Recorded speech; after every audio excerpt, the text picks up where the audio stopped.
Ilan pang senador ang nangakong isusulong ang tuluyang pag-ban sa online gambling. Anilay may tuturing na itong epidemic sa dami ng nalululong dito. Para bigyan ng mukhang balita, live mula sa Senado si Mobile Journal Merimon Reyes. Merimon. Pops J, sa nalalapit na pagbubukas na ika-20 Kongreso, mas dumarami na ang bilang ng mga mambabatas na nais puksain ang online gambling. Sa susunod na linggo, plano maghain na Senador Raffy Tulfo ng kanyang panukala para sa total ban sa online gambling. Maituturing na raw kasi itong epidemic dahil kahit na sino ay maaaring malulong, lalo't madali itong i-access sa iba't ibang online betting sites at gamit ang e-wallet ay pwede nang tumaya. Merong bus driver na nahuli ng mga pasahero habang nagmamaneho, nag-online gambling. Sa PTEX ata yun, ni-raid ng mga pulis lahat ng mga bus drivers lulong sa online gambling. Hindi ko na mabilang recently yung puntahan ng mga magulang na nareklamo, yung kanilang mga asawa, anak, especially mga estudyante, hindi na nakapag-aral, napupuyat, at nangungupit na sa kanilang mga magulang para lamang makapag-online gambling. Online betting daw talaga ang target niyang ipagbawal. Sabay binalikan ang mga tradisyonal na paraan ng pagtataya. Parang ginagawa sa horse racing, di ba?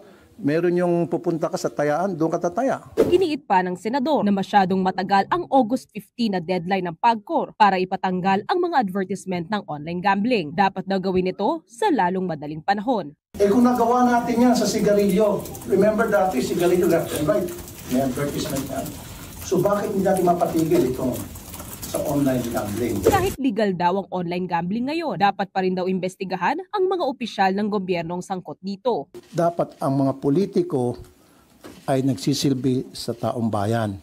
Ang pangit naman yung kanilang pinagsisilbihan, yun yung tinatamaan ng kanilang negosyo. Samantala sa usapin naman ng mga alyansa sa Senado, kinumpirma ni Tulfo ang kanyang pagsuporta sa liderato ni Senate President Chis Escudero. Habang si Senadora Lori Legarda naman na sinasabing magiging bahagi ng Veterans Bloc kasama sina Senador Tito Soto ay hindi pa desidido sa kanyang pinal na Senate alignment. You know, I've not thought about that because I'm focused on the issue of climate dahil ngayon ay tag-ulan na naman. Ang gusto kong gawin ay trabaho. Politics and blocks and alignments, that's secondary to the work I do.